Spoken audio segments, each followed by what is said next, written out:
amalan-amalan yang baik apa saja yang bisa dilakukan oleh ahli waris dalam kaitan dengan si mayat yang sudah mendahulu, baik anak maupun suaminya, untuk melakukan atau berdoa kepada si mayat itu sehingga dia bisa longgar atau selamat dalam kubur itu untuk melewati di jenjang-jenjang berikutnya.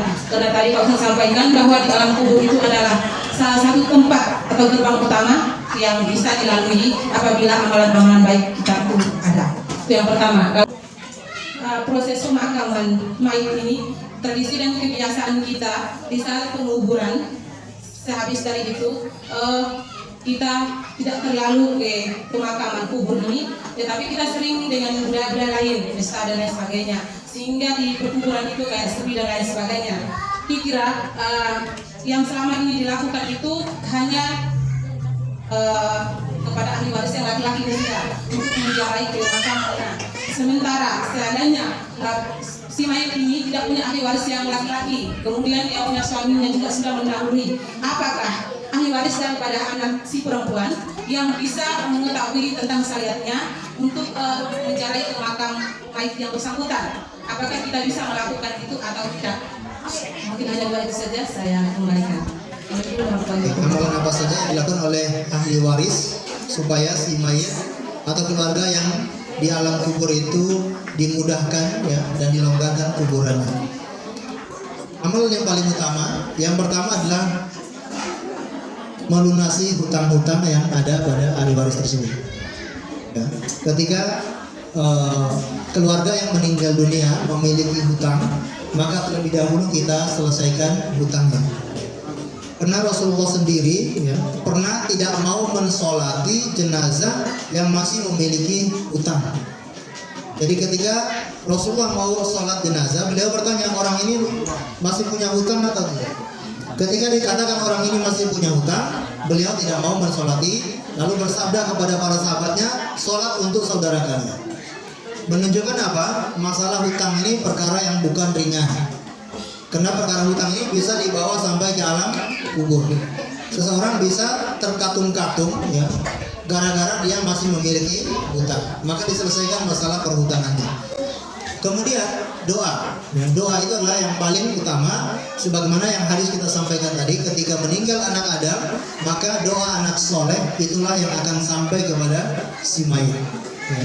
Doa yang baik kita berdoa dengan bahasa Arab atau berdoa dengan yang bisa mampu kita panjatkan ya, dengan bahasa kita, ya Allah ampuni dosa keluarga saya, dosa suami saya dan yang lainnya, atau dengan bahasa Arab kalau perempuan atau kalau laki-laki, Allahumma firlahu warhamhu wa'afihi wa'afu anhu. Kita panjat kepada Allah, kita doakan untuk keluarga kita yang meninggal dunia. Kemudian yang ketiga, bersedekah ya. Misalkan ketika kita ingin bersedekah, kita niatkan, saya bersedekah 50.000, 25 untuk si mayit dan 25 untuk saya. Misalkan kita yang sudah meninggal orang tuanya, ketika kita ingin bersedekah, berapapun uangnya, saya bersedekah 10.000, 5.000 untuk si mayit, 5.000 untuk saya. Ya. Dan jangan sampai kita hanya memikirkan si mayit, tidak memikirkan diri kita. Ini pun keliru. Karena kita lebih membutuhkan amal soleh. Ya.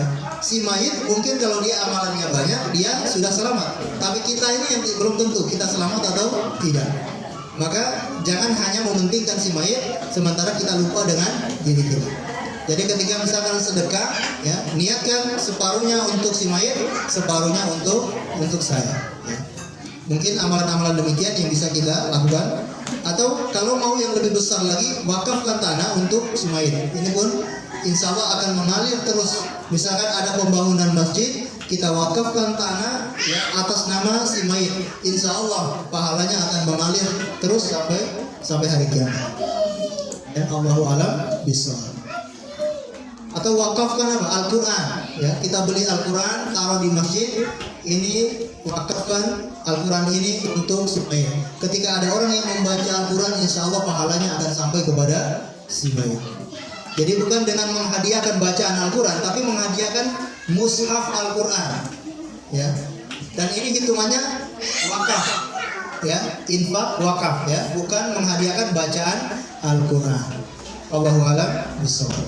Kemudian pertanyaan yang kedua tadi, Ibu, apakah dia boleh berziarah kubur? tentang ziarah kubur ya, memang ada larangan bagi para wanita ya. Namun setelah dikaji oleh para ulama ya, ternyata yang dilarang wanita ketika dilarang untuk ziarah kubur karena sebabnya adalah wanita itu lebih perasa. Ketika di kuburan ya bisa menangis, bisa terkenang kembali sehingga dia tidak tahan. Maka itulah yang menyebabkan para wanita itu dilarang untuk banyak ziarah kubur. Tapi pada dasarnya boleh saja. Dalilnya apa? Suatu ketika Aisyah pernah bertanya kepada Rasulullah, "Wahai Rasulullah, kalau aku berziarah kubur kira-kira doa apa yang harus saya baca?" Rasulullah ajarkan sebuah doa untuk dibaca ketika ziarah kubur. Menunjukkan apa? Ziarah kubur bagi perempuan itu hukumnya boleh. Karena ketika Aisyah bertanya, Rasulullah tidak melarang. Tidak boleh, kamu wanita tidak boleh ziarah kubur. Tapi Rasulullah malah mengajarkan doa ketika ziarah kubur. Insya Allah sudah tahu semua ya doanya. Assalamualaikum ya ahlal diyar atau ya ahlal kubur minal muslimina wal muslimat wa inna insyaallahu bikum lalahiqun nas'alallahu wa lakum al-afiyah. Allahumma la tahrimna ajrahu wa la tuftinna ba'dahu. Panjang. Ya, paling tidak salam ya ketika masuk ke kuburan. Assalamualaikum ya ahlal diyar atau ya ahlal kubur, tidak masalah. Dan di antara fungsi kita ziarah kubur itu, fungsi ziarah kubur itu tidak hanya kita ziarah ke pemakaman keluarga kita. Ini yang kadang kita salah paham. Ketika ziarah kubur kita kadang ziarah langsung ke kuburan keluarga. Padahal namanya ziarah kubur itu mendoakan seluruh kaum muslimin. Kalau untuk keluarga kita di rumah kita sudah berdoa. Setiap hari, setiap sholat kita berdoa untuk keluarga kita. Tidak perlu ke kuburan. Ke kuburan itu untuk mendoakan siapa? Seluruh kaum muslimin yang sudah meninggal dunia. Makanya tadi salamnya itu untuk semuanya. Assalamualaikum ya ahlal diyar minal muslimin wal muslimat, untuk semuanya. Kemudian hikmah ziarah kubur adalah untuk mengingat akhirat. Jadi tujuan kita ziarah kubur yang pertama tadi mendoakan orang yang meninggal dunia. Yang kedua adalah supaya kita itu sering ingat apa? Akhirat. Jadi ketika ada istri yang sering minta uang belanja, kita bawa ke kuburan biar ingat akhirat. Ya, Bapak ya, ketika ada istri yang sering minta uang belanja, langsung kita bawa ke kuburan, langsung ingat akhirat. Langsung ingat mati. Allahu a'lam bishawab. Ada yang lain?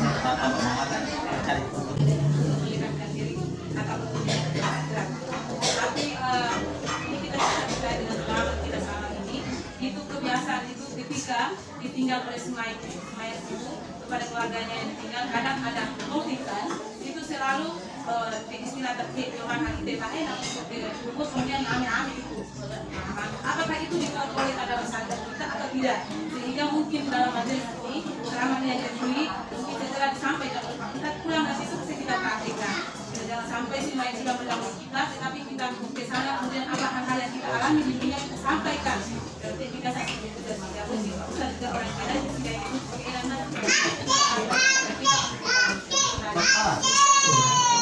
kebiasaan kita ya, kalau ziarah kubur bawa sesuatu yang disukai oleh si mayit. Kalau no suka kawamal teh bawa kawamal.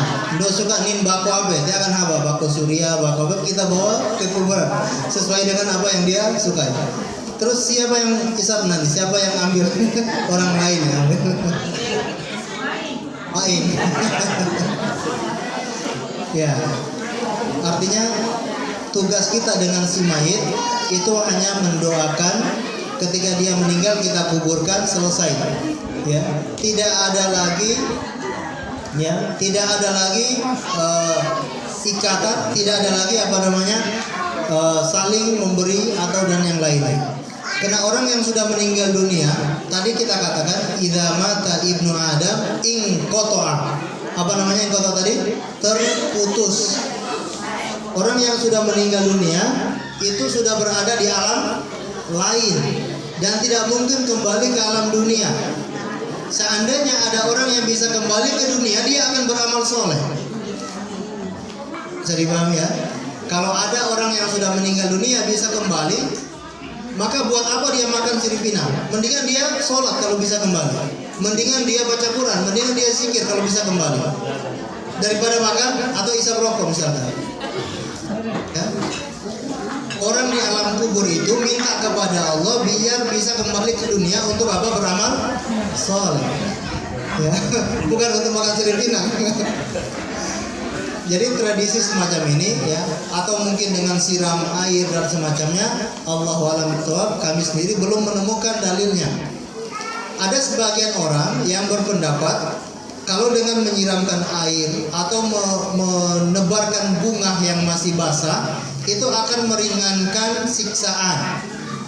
Berdalil dengan suatu ketika Rasulullah melewati 2 kuburan yang sedang disiksa, maka beliau mengambil pelepah kurma yang masih basah, lalu beliau letakkan di atas kuburannya. Kata Rasulullah, semoga bisa meringankan siksaan sampai pelepah kurma ini kering. Dengan berdalil ini mereka akhirnya bawa air, nanti disiram ke kuburan biar bisa meringankan, bawa bunga ditaburkan di atas kuburan. Maka kita tanyakan, berarti kamu yakin dia sedang disiksa? Rasulullah mengatakan dia sedang disiksa karena dia dikasih tahu oleh Allah. Sekarang kita mengatakan saya taruh ini karena dia disiksa, berarti kita sedang yakin dia sedang disiksa. Berarti kan kita sudah suudzon dengan orang yang sudah mati itu. Makanya kita siram air biar meringankan siksaannya. Ya. Dan hal semacam ini ya tentunya kita tidak menemukan dalil dari Rasulullah SAW. Dan ziarah kubur seperti tadi, kita datang ke kuburan, mengucapkan salam, kemudian kita ingat akhirat. Ya, selesai, tidak yang lainnya.